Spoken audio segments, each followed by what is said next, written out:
Good afternoon, and thank you all for coming and being a part of this pinnacle moment that is a powerful moment for the nation. There were only days ago that seems like forever. A group of seniors, a group of people decided to go to a beautiful place called Sapelo Island.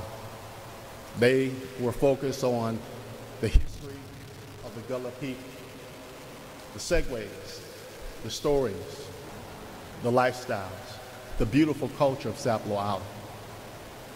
Those seniors, those elders, never dreamed that either some would not return or some would have tragedy for the rest of their lives. On a certain group of people, the Georgia Legislative Black Caucus, members of the African diaspora, and other leaders went over to see about God's children. And we went to Sapelo Island to hear from some of those residents that were there.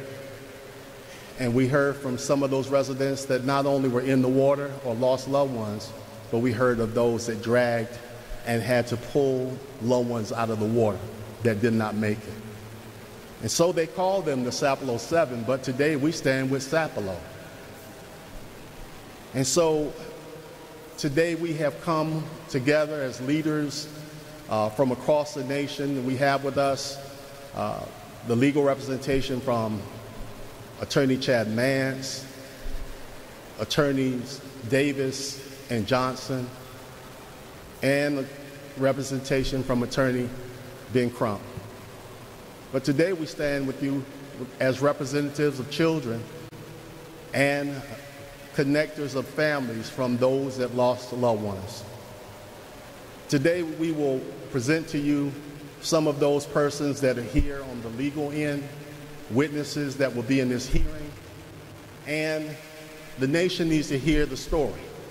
We cannot forget the story of Sapelo Island, and we cannot forget the story of the Sapelo 7. This hearing that we are about to partake upon under the Senate Urban Affairs Committee, under the great leadership of Senator Donzella James, will be a witness to the nation as to what happened. And as Dr. King always said, be true to what you say on paper. The state of Georgia has to listen really good on today. And we need to do right by those citizens, by their families. From counseling to those that even have gone home, that the state should have participated in at least paying for their funeral. In the words of young people, I'm just saying. And so if we're about the business of Georgia, we must take care of the people of Georgia. And so I don't want to waste any time on today. I want to present to you one of those persons that will be a part of the legal team for families. And we do have individuals here that were a part of it. And that is Attorney Davis, who's representing Davis and Johnson and Bozeman. He's going to come to us at this time. Will you welcome him?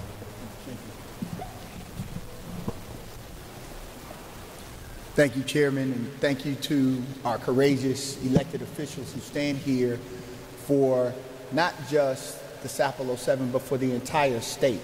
This is a tragedy that impacts the entire state, the entire country. We wanted to come, and we have witnesses who will testify today before this important body to explain what they experienced, what they witnessed. There are three things that we wanted to lift up that we think are critically important. First, there is evidence that members of the DNR were aware of there being some compromise to this dock, that this dock was not stable, that it had been communicated, and that they did not immediately cease moving people across it. So they were aware, so they were on notice prior to this. And so that was one of the things that we thought was critically important. When we talk about accidents and things happening, oftentimes there's not superior knowledge, that there isn't any information and this just happened. Well, what the evidence we expect will come out during the course of all of the proceedings is that there were people who were in positions of authority who did know that the dock was not stable and that there was something wrong and that they should not have been moving people across it. So that's one piece that we wanted to lift up. The other is that once the tragedy began, the woeful lack of training for employees to provide the necessary emergency aid. And you'll hear about some of that based on employees just really not being able to assist those who were fighting for their lives and trying to survive this. And the final piece is the trauma that people who didn't necessarily go in that water experienced. And that's something that we have to continue to lift up, this trauma that is experienced when people witness something as horrific as not just seeing the 7 people die, but to see how people were fighting for their life, fighting for their loved ones, searching, calling out, crying out, just scrambling in ways that really would boggle the imagination. And so we wanted to share that, lift that up. We're proud to be working with our brother in Savannah, Chad Mans, in working on cases collaboratively as Georgia-based attorneys, because we felt it was important that we be a part of doing this work on behalf of our people. And so I just wanted to lift that up on behalf of the Davis, Bozeman, Johnson law firm.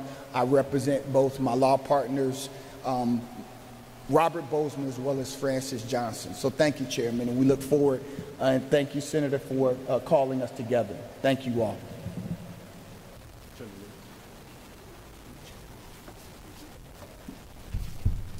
First, I want to acknowledge the courageous Georgia Legislative Black Caucus, the largest black caucus of legislators in the entire world. Thank you for having the vision, the courage, and the integrity to stand up not just for the Sapelo 7, but for Sapelo Island. Next, I want to acknowledge the ancestors that really brought us here and that are crying out to democracy, to say to the world, Sapelo matters too. Sapelo mattered when it helped build coastal Georgia's economy. It mattered. And it still matters today. And I think that the echoing voices of those ancestors and the many legislators that have come through here is saying that above all, safety is the highest law. That we can't feel secure in our democracy unless we feel secure that we can be safe when we, for example, journey to and from our homes on an island or on a street. After all, for Sapelo Island, the gangway was their road in and their road out. And so we want to remind the American public that we live in a nation of docks. We live in a nation of gangways. And in coastal Georgia, gangways are a way of life. And if we can't keep up our gangways, which allow us to access our oceans and our rivers and our lakes, then all of us are really imperiled. And so what happened in Sapelo Island is a microcosm of what is really happening with a lack of safety throughout the world. There are 3 things that I'd like the public to remember. The first is that this is not a Sapelo issue, this is an American issue. It's not a Sapelo issue, it's an American issue. The second thing that I'd like the public to remember is that it's going to take a multifaceted, collaborative approach to remedy the root cause of what happened on Sapelo Island. Legislators alone can't do it. Lawyers alone certainly can't. And certainly the victims on Sapelo Island cannot by themselves do it.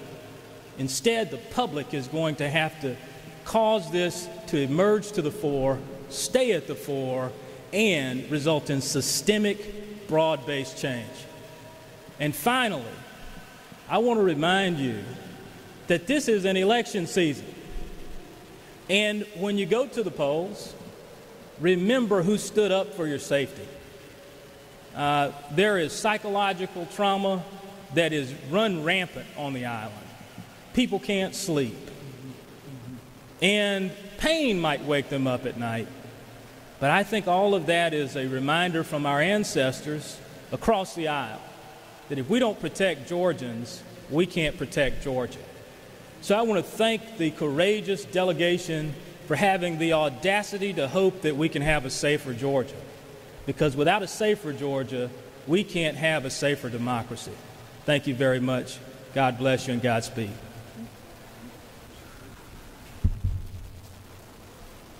Attorney Crump could not be here, but he has very viable representation. Attorney Jackson is here. And then we also have our House Democratic Chair, Billy Mitchell, followed by our great Senator, Donzella James. Good afternoon. I want to thank the Georgia Black Caucus for inviting us here and putting this together, because in all of this, we cannot forget the victims. These victims need help that has not been offered to them yet. They have called us, they are grieving, they have medical needs, they have financial needs for funerals, they have counseling needs. None of that has been offered. That is what they need. That is what we are here today. We have two of our clients who will testify today about their needs and what happened and what needs to happen. They'll testify in this hearing. You will hear from them. We are also calling on the federal government to do an investigation into Sapelo Island and what happened. Make no mistake about it, this was a very, very preventable incident and tragedy that should have never happened. We will be meeting, we have experts and attorneys who will be meeting with DNR on November 7th to investigate the wreckage. We have our engineers, our metallurgical people to go out there to find out what happened. We are going to look under every leaf and uncover everything that happened, everything that could have been done to prevent this from happening.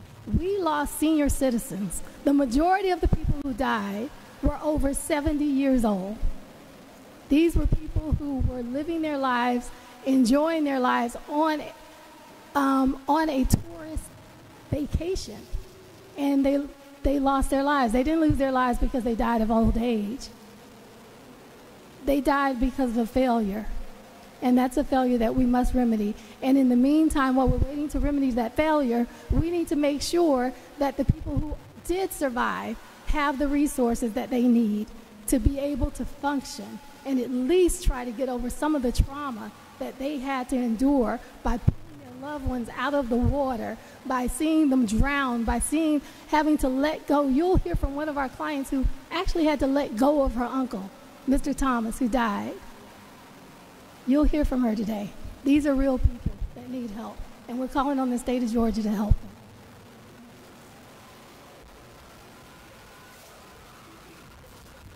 I'm so glad that you are here today covering this issue. The more that this issue is covered, the less likely you might be subject to this kind of incident. The reality is that the main purpose of government is to take care of its citizens. I'm glad that the attorneys here are calling for a federal investigation.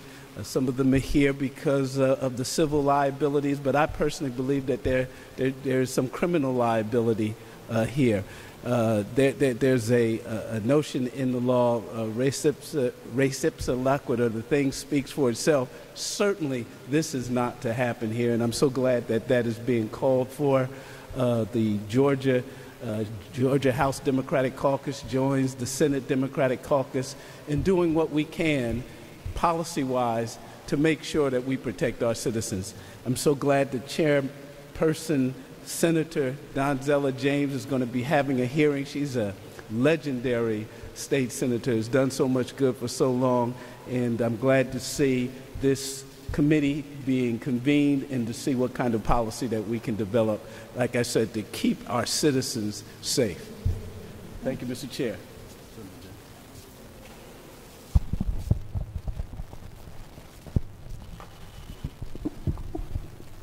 Let's see if I can do this. Thank you very much, everyone, for coming.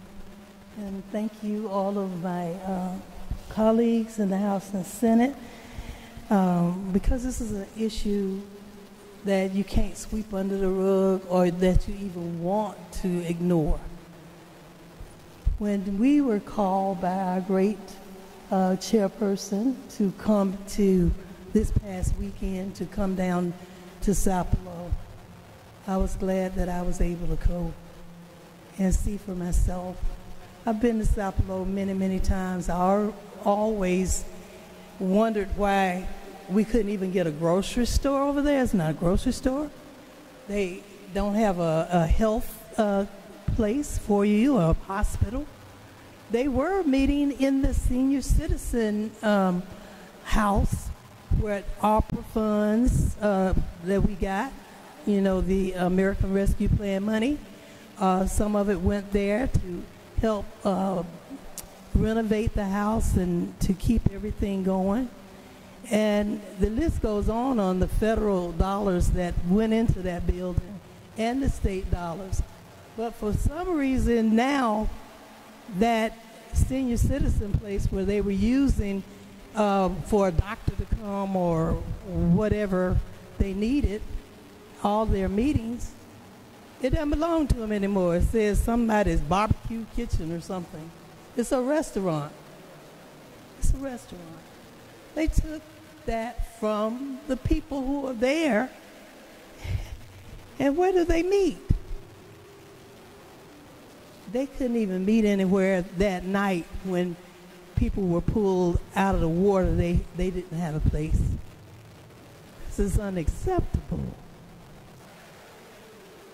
And while we're talking about it, let's get them a grocery store over there and a whole lot of things like, for example, the people are not here yet who are going to speak upstairs in room 450 shortly. They're not here yet, but they left on the first ferry. You have to ride on the ferry and they had to drive here from there. So they have not arrived yet because of the traffic between near Savannah all the way here. So we want to let you know, with our Black Caucus, with our great legal team that has come and working with individuals as well as working for the whole island. We just want to thank you because together we can make a difference for our people in Sapelo. The first time I went, there was only one African American that was on the board, because you know they got Sapelo Island was annexed into the county a long, long time ago. What's that? What's the name of the county? McIntosh County, excuse me. And so they have to go all the way to McIntosh County for a meeting. We only had one, and he's in heaven now. Reginald Hall's father, when I first came. So I want to make sure that others who want to offer themselves to serve will be able to do that as well. Right now, they would have to go back and forth on the ferry, and it's not even practical. Even though we have technology now that could put them on Zoom or whatever, and they wouldn't have to get on a ferry and then find a hotel, because the last ferry leave, just like the school kids have to go all the way over to the island or to Brunswick or Savannah, but they have to get back and get on the last ferry. If they play sports or if they're in the chorus or something, they can't stay after school and practice. So they can't be a part of the extracurricular activities at the schools. So the list goes on with all of the concerns and problems that exist, but now the national, Department of Natural Resources put that new tram there where they could walk up, but clearly not 50 people or more when they're talking about no more than 15 or 20. So who was monitoring that? that they just let them go up there. And then when they fell in the water, we couldn't find but one DNR person, and unfortunately he lost his life. So I'll stop at this point. We have to go upstairs for it's what? Okay, for the Sapelo Island hearing. So, Mr. Chairman, thank you for letting me talk. I'm passionate about it, so I talk long. Sorry. Thank you. Thank you so much, Senator James. And for the essence of time, we're not going to, I think we can direct our questions upstairs. And if you, Go ahead and take. and also there might be some parables of people you want to talk to here. But for the essence of time, because I know a lot of us came here to make sure that they were being heard statewide and nationwide. So we're going to just take about 2 questions, and then we're going to quickly go ahead and assemble upstairs so we can start the official hearing.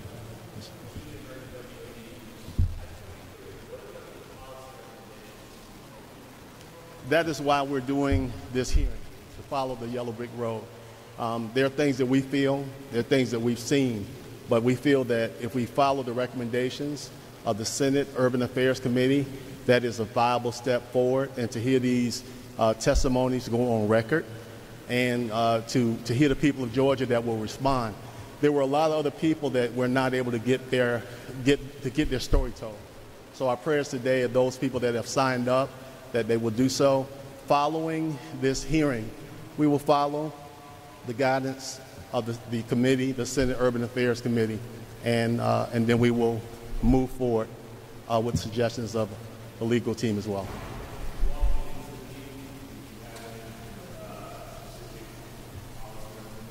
We do, but I've learned in the book of the movement of people like Reverend Fred Taylor and others, leaders, to get the information first. Make sure we have everything that we need to make an intelligent decision. And so we want to be very thorough. We don't want to point fingers to the left or right. In some ways, the evidence is right there in front of us, blatant and plain. But we want to make sure we follow the process with this hearing.